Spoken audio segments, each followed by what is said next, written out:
Hi ಎಲ್ಲರಿಗೂ ನಮಸ್ಕಾರ.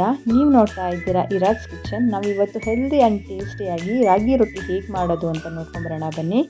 ಇದಕ್ಕೆ ಬೇಕಾಗಿರೋ ಇಂಗ್ರೀಡಿಯೆಂಟ್ಸ್: ಅರ್ಧ ಕಪ್ಪಷ್ಟು ಅಕ್ಕಿ ಹಿಟ್ಟು, 1/4 ಕಪ್ಪಷ್ಟು ಚಿರೋಟಿ ರವೆ ಹಾಗೂ 1 ಕಪ್ಪಷ್ಟು ರಾಗಿ ಹಿಟ್ಟನ್ನು ನಾನು ತೊಗೊಂಡಿದ್ದೀನಿ. ನಾನೊಂದು ಬೌಲ್ ತೊಗೊಂಡು ಆ ಮೂರನ್ನು ಒಂದು ಬೌಲಿಗೆ ಟ್ರಾನ್ಸ್ಫರ್ ಮಾಡ್ತಾಯಿದ್ದೀನಿ. ನೆಕ್ಸ್ಟ್ ನಾನು ಇದಕ್ಕೆ ಒಂದು 1/4 ಟೀ ಸ್ಪೂನಷ್ಟು ಸಾಲ್ಟ್ನ ಆ್ಯಡ್ ಮಾಡ್ಕೊತಾ ಇದ್ದೀನಿ. ಸೊ ನೆಕ್ಸ್ಟ್ ಇದನ್ನೆಲ್ಲ ಚೆನ್ನಾಗಿ ಮಿಕ್ಸ್ ಮಾಡಬೇಕು. ಹೀಗೆ ಮಿಕ್ಸ್ ಮಾಡಿದ ನಂತರ ನಾನು ಇದಕ್ಕೆ ಸ್ವಲ್ಪ ನೀರು ಆ್ಯಡ್ ಮಾಡ್ತಾ ಒಂದು ಚಪಾತಿ ಹಿಟ್ಟಿನ ಅದಕ್ಕೆ ಇದನ್ನು ನಾವು ಕನ್ವರ್ಟ್ ಮಾಡಬೇಕಾಗುತ್ತೆ. ನೋಡಿ, ಈ ರೀತಿ ಚಪಾತಿ ಹಿಟ್ಟಿನ ಅದಕ್ಕೆ ಬರಬೇಕು. ಅದು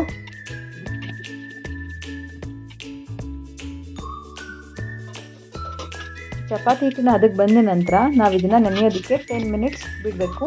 ಸೊ ಇದಕ್ಕೆ 10 ಮಿನಿಟ್ಸ್ ಆದಮೇಲೆ ನೋಡಿ, ನಾವು ಇದಕ್ಕೆ ಮತ್ತೆ ನೀರನ್ನು ಆ್ಯಡ್ ಮಾಡಿ ಅದನ್ನು ತೆಳು ಮಾಡ್ಕೋಬೇಕಾಗುತ್ತೆ. ಜಾಸ್ತಿ ತೆಳುನೂ ಅಲ್ಲ, ತುಂಬ ಗಟ್ಟಿನೂ ಇರಬಾರ್ದು. ಈ ರೀತಿ ರೈಟ್ ಕನ್ಸಿಸ್ಟೆನ್ಸಿ ಮಾಡ್ಕೋಬೇಕು. ಸೊ ನೆಕ್ಸ್ಟು ಇನ್ನೊಂದು ಕಡೆ ನಾನು ಒಂದು ತವಾ ಇಟ್ಟು ಎಣ್ಣೆ ಹಾಕಿದ್ದೀನಿ. ಅದು ತುಂಬ ಚೆನ್ನಾಗಿ ಕಾಯ್ದಿದೆ. ನೆಕ್ಸ್ಟ್ ನಾವೇನು ಬ್ಯಾಟರ್ನ ರೆಡಿ ಮಾಡಿರ್ತೀವಿ ಆ ಬ್ಯಾಟರ್ನ ಈವನಾಗಿ ಸ್ಪ್ರೆಡ್ ಮಾಡ್ಕೋಬೇಕು. ಈ ರೀತಿ ಈವನಾಗಿ ಸ್ಪ್ರೆಡ್ ಮಾಡ್ಕೊಳ್ಳೋದ್ರಿಂದ ಒಂದು ಕಡೆ ದಪ್ಪ ಒಂದು ಕಡೆ ತೆಳ್ಳ ಆ ರೀತಿ ಆಗೋದಿಲ್ಲ. ಈ ರಾಗಿದ ಉಪಯೋಗಗಳು ನಿಮಗೆಲ್ಲರಿಗೂ ತುಂಬ ಚೆನ್ನಾಗಿ ಗೊತ್ತೇ ಇದೆ. ಸೊ ರಾಗಿನಲ್ಲಿ ಕ್ಯಾಲ್ಶಿಯಮ್ ಇದೆ, ಐರನ್ ಇದೆ, ಮತ್ತು ಬ್ಲಡ್ ಶುಗರ್ನ ಕಂಟ್ರೋಲ್ ಮಾಡೋದಕ್ಕೆ ಇದು ತುಂಬ ಹೆಲ್ಪ್ಫುಲ್ ಆಗುತ್ತೆ. ಯಾರಿಗೆಲ್ಲ ಮುದ್ದೆ ಇಷ್ಟ ಆಗಲ್ಲ ಅವ್ರು ಈ ರೀತಿ ರಾಗಿ ರೊಟ್ಟಿನ ಮಾಡಿ ತಿನ್ಬೋದು.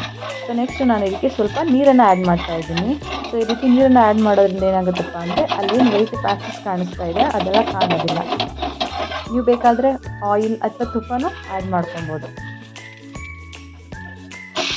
ಒಂದು ಕಡೆ ಪೂರ್ತಿಯಾಗಿ ಬೆಂದಿದೆ. ಸೊ ನೆಕ್ಸ್ಟು ನಾನು ಇದನ್ನು ಇನ್ನೊಂದು ಕಡೆ ಬೇಯಬೇಕಲ್ವ, ಅದಕ್ಕೆ ಸ್ವಲ್ಪ ನೀರನ್ನ ಆ್ಯಡ್ ಮಾಡಿಬಿಟ್ಟು ಟರ್ನ್ ಮಾಡ್ತಾಯಿದ್ದೀನಿ. ಈ ರೀತಿ ಎರಡೂ ಕಡೆ ಈವನಾಗಿ ನಾವು ಬೇಯಿಸ್ಕೋಬೇಕು.